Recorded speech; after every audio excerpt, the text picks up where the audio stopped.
Welcome to a fine gaming experience, everyone. It's a very special day today, Ice. Do you know what day it is? Is today the day of the final weapon? It is the heavy bowgun. And it is a doozy of a weapon. Hopefully, most of you remember all the things we said in the last episode about how bowguns function, because that's going to be coming up a lot here too. Now, what do you think she's thinking about right there? How mismatched her armor is? Well, all the explosive toads might be something to think about too. No, those are commonplace by now. They're just a soft distraction. They're guard toads. Guard toads. If I walked into a place and I saw a bunch of nitro toads just hanging out, I'd probably turn around. Fair enough. But before we get to our weapon, something else very important. The tree. At max size now. So big it ripped the roof off. And of course, this place is built out of tons of discarded vessels. Getting bigger all the time. So, no kidding. So ships are launched every which way. I actually really love Astera and the way it's built. It's a very unique kind of formation of a Monster Hunter base. One thing I really like too is when you get the tree up this size, you can actually see it from outside the canteen. You've seen me before go up there and get a nice view of the area. Well, now it's blocked by the tree. Ruined our view. And yes, he made the tree grow super tall by feeding it dead dragons. Now, that's actually somewhat important. There are a lot of changes that happen within the Monster Hunter world and other Monster Hunter games based on the dragons, both their ecology and then what ends up happening after they're gone.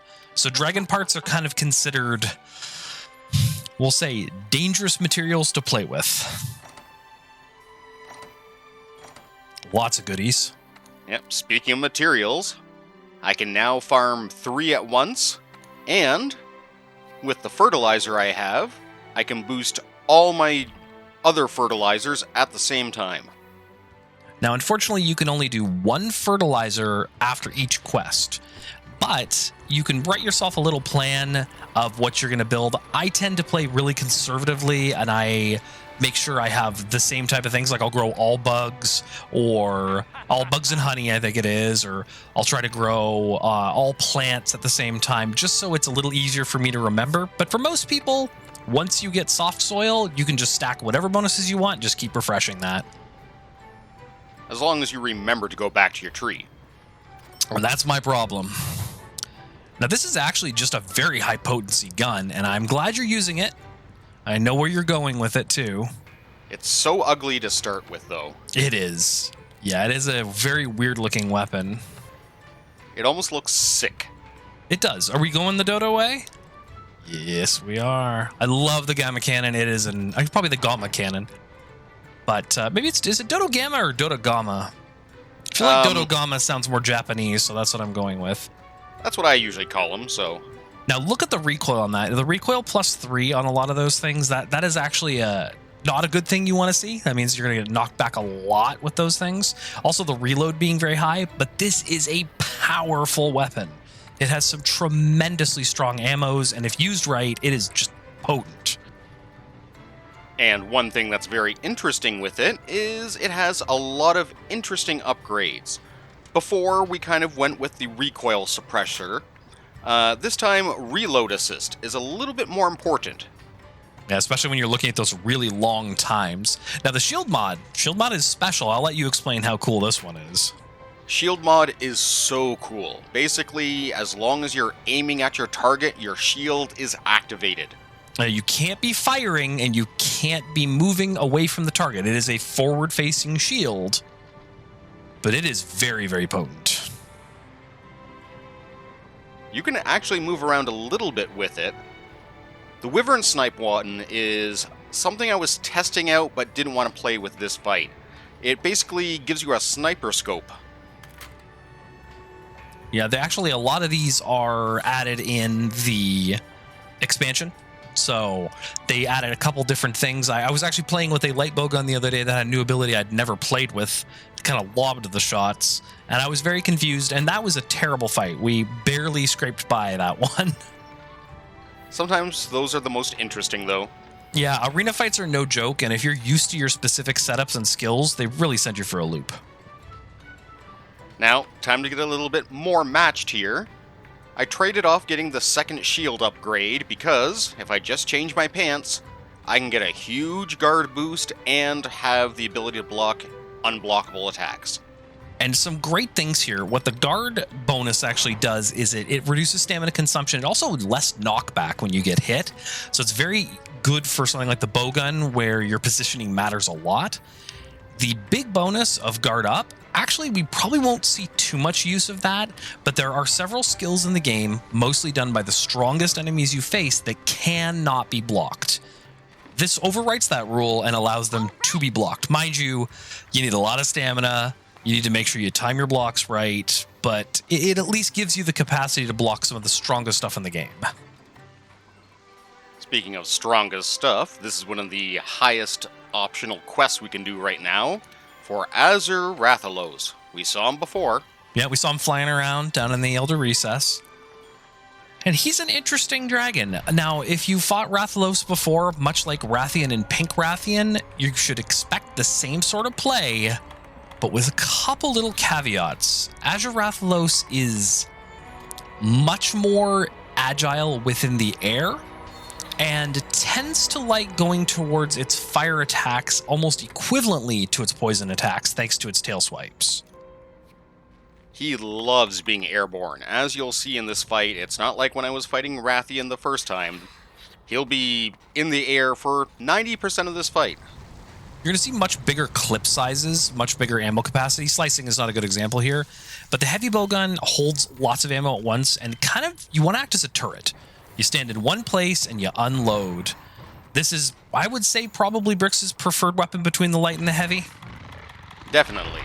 I love the amount of damage you can dish out. I want to try out like a Mushroom Mancer light bowgun build sometime, but for now, I just have a lot of fun blasting things away with this gun. Now, speaking of blasting too, we also have two different forms of special attack on this gun. I'll let you cover those if you like. Absolutely. So this gun is extremely powerful. Any of the heavy bowguns are going to have a very much a commitment-based special attack.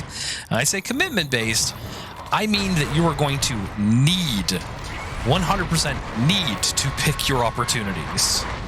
Now, tried for the crystal there, didn't quite hit it. Moving around way too much right now.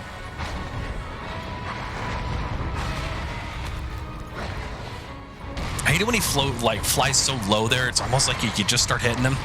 Oh. There we go. Nope, not quite. Not quite. But I can show off the sniper shot. The sniper shot is great. You will lie prone, and you want to use this exactly like you would use piercing ammo. The great thing is it'll do massive amounts of piercing damage, and then after you follow up, it'll hit with massive explosions. Now, you only hit about maybe 4 times, but that did at least 120 damage. If I had hit him head to toe, it would have done so much damage. And the nice thing about the Wyverns, too, is you can actually hit them wingtip to wingtip. It's a little harder to do than head to toe, but they have a lot of opportunities you can shoot at them. But you really want to wait until they are on the ground, if possible, or at least in an advantageous position to get the shot off. Right in the gooch. Oof.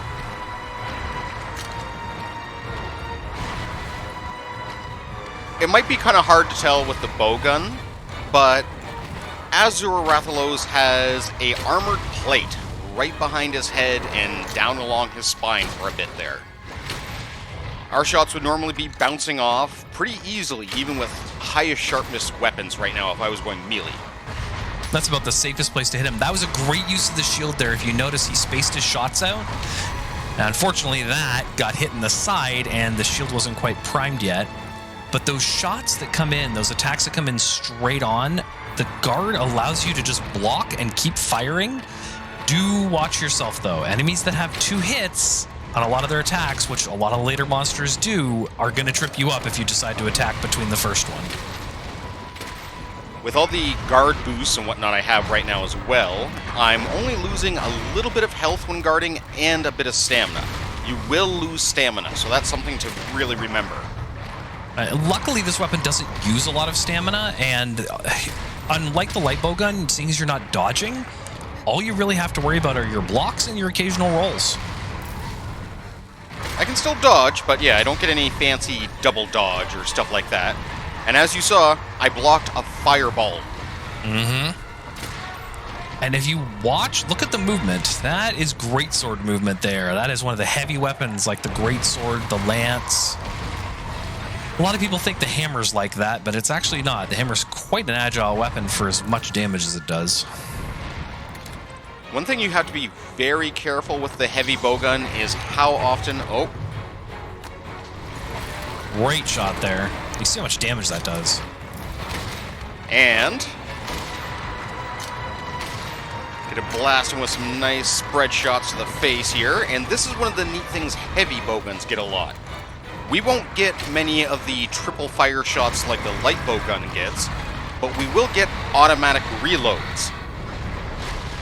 And the auto reloads sometimes actually slow down your progression, but it really depends on the shot. You can read all the different mathematics behind it, but in most cases, triple shot is going to do more damage overall, but you're going to be more consistent with auto reload because you don't have to worry about a reload phase. You're just going to fire, reload. And the cluster bombs are something special too. These are actually only, as far as I know, unless they added something in Iceborne, they're only allowed to be used with a heavy bowgun. And they do insane damage. I feel like the heavy bowgun almost has like 5 or 6 specials with the Wyvern shot, the cluster bomb, and you've got your Wyvern heart and your Wyvern snipe. It's got a lot of power to it. And you have to be prepared for standing still, but the damage you get in exchange for that is worth it. You might have seen me have a little bit of trouble with my first fight when I was taking on Lavasioth. And each weapon is very rock, paper, scissors against some foes. I am definitely taking the best weapon here against this type of opponent. I'm able to hit him while he's in the air. I can guard against most of his attacks very easily. I just have to be careful of the buddies showing up, punching me in the face. Now, something I want everyone to pay attention to, look at that flashing bar up above where the weapons and tool belt is. You're going to see how fast Wyvern Snipe recharges. Now, Wyvern Snipe is interesting because once you fire it, it immediately completely depletes that gauge. The other ability, which hopefully we'll see at some point, is called Wyvern Heart, and it's a sustained fire, but you can cancel it early and keep some of your gauge for later. So each weapon has its own advantages. I would say that Snipe is the better overall for fast clears, but Heart is just, it's super cool. Should I spoil it and tell them what it is, or are you going to show them sometime soon? Well, I'm not sure if they'll get to see it next time, to be honest, but it's basically a heavy chain gun. Yeah. The more you shoot them with it, the more it hits the damage cap very, very quickly, and it's amazing how much you can put out with a weapon, especially if you don't have much deviation with your shots moving it around. Something I want to point out very important right there. You saw the cluster bomb that he fired. As soon as he fired the cluster bomb, he went into a reload animation, and there was also a little recoil animation. Those are both situations where he could not use his shield. And not being able to use the shield with cluster ammo is a pain. You want to treat that like any special attack, pick your spots, and use it correctly. I love slicing ammo. It's really, really good. And apparently it used to be one of the first metas people were using for this. It was. The damage it did was great. Did a little explosion at the start and then hit multiple times. And one of the great things, oh, this is going to be so good. Oh, watch that damage. That was 40 per hit right through him. And then I followed up with this. And the Wyvern ammo isn't ammo. Like, this is something that you can make more of. Oh, he just stood there. Now, of course, the shot itself does damage, and then there's an additional explosion, and that is actually the case for a lot of different ammo types on the heavy bowgun. It's interesting how many of these big, powerful hits you have count as either stun or, like, endurance-draining weapons. Yes. Yeah. There is actually one thing that the heavy bowgun is not very good at, and that is status ammo. It doesn't have a lot of status ammo, so if you like putting things to sleep, if you're a big fan of poison, and if you like exhaust ammo, I think exhaust ammo only shows up on this weapon, and it's very handy. It slows monsters down, and ooh. This is what I was talking about. He loves his fire and his poison, and man, he loves to mix them. Yeah, the double elements can really drain your health super fast. And I want to say, too, this weapon, as cool as it looks, unfolding a big, heavy gun, that can't be safe. I don't know much about gunsmithing, but I have to say, like, having the middle of your chamber for a long barrel possibly being loose or misaligned would be very dangerous, I would assume. I actually have seen some cosplayers who were wild enough to make one of these guns for their Monster Hunter cosplay that folded together. And one thing about Monster Hunter, and those of you who are fans already know this, there's a bit of pride to your main weapon. You know, a lot of people are like, oh, I play with this and this and this, but you've always got the one that, like, if somebody starts talking crap, you're going to go, yeah, you're just not playing with that right. For me, that's Lance. I'm a Lance user first and foremost. I don't think I've ever played the game and not used Lance. And I would guess for Brix it's probably Hammer, but he's branching out a little bit. But yeah, that pride. Pride is a big thing. Actually, I think this is the first time you played with a lot of weapons through this playthrough, actually. Oh, man. Definitely. Little 8-bit Mega Man just took a heck of a hit. You can just drink an energy tank and he'll be fine. Now, I will say, look at the distance on your rolls. They're a little slow, but you actually do a pretty big roll. One thing to point out, too, with the sniper shot is the range on it. I can shoot almost halfway, if not 3/4 of the way across this area and still get a critical distance hit on Azure Rathalos. It's also really nice if you pair it up with focus skills that build up your bar faster. Even though that's normally for stuff like the Charge Blade and whatnot, it will build up your special weapon gauge faster too. And this weapon, while it is very good at certain things, this is personal preference to me, and feel free to argue, I actually really feel that spread shot is better on a light bowgun, just because you can get into the right positions faster, you're moving around quicker. But there is something to be said about shotgunning something in the face while it can't even get through your defense. Very much so. I have to say my personal preference with heavy bowgun is loading up on explosives. Yeah, explosives are awesome. Oh. And he's already had enough there.